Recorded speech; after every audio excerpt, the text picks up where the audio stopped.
Hello, I'm James Fedowa. Today is March 6, 2023. Here are your latest Church Militant headlines.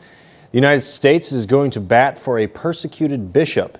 The U.S. ambassador to the United Nations promised last week to petition the UN to help imprison Nicaraguan Bishop Rolando Alvarez of Matagalpa. Last month, the Nicaraguan dictatorship sentenced Alvarez to 26 years in prison, labeling him, quote, a traitor to the country. Before that, Alvarez was held under house arrest for 6 months after police raided diocesan headquarters.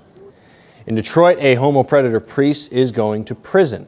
Father Joseph Baker of the Archdiocese of Detroit was sentenced last week to 3 to 15 years in prison for the rape of a 7-year-old boy in 2004.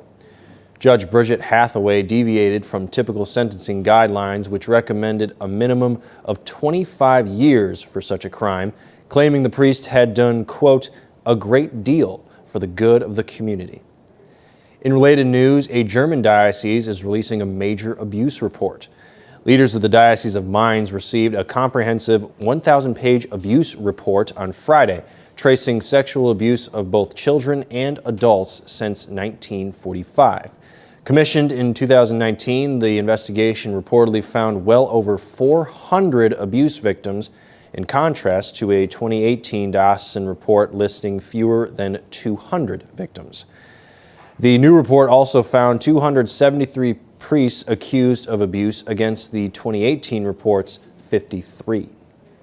Staying in Germany, the nation's top bishop is openly rejecting the demands of the Vatican. At a press conference on Thursday, Limburg's Bishop Georg Betzing, president of the German Bishops' Conference, rejected the papal nuncio's explanation on why women cannot be ordained to the priesthood, referring to the Vatican instructions as, quote, unbearable. Betzing said, we took note of these words. We also take them seriously, but there was also, as you can imagine, a very lively debate.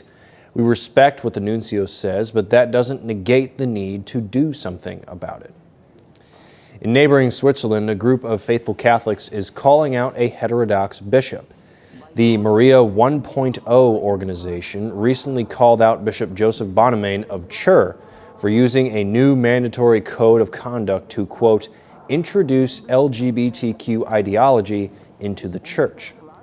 Bonemain's controversial code of conduct would bar priests from mentioning or asking about sexual sins and would permit homosexuals entry into seminaries. Maria 1.0 says the code of conduct is, quote, contrary to the Holy Scriptures and the teachings of the Church.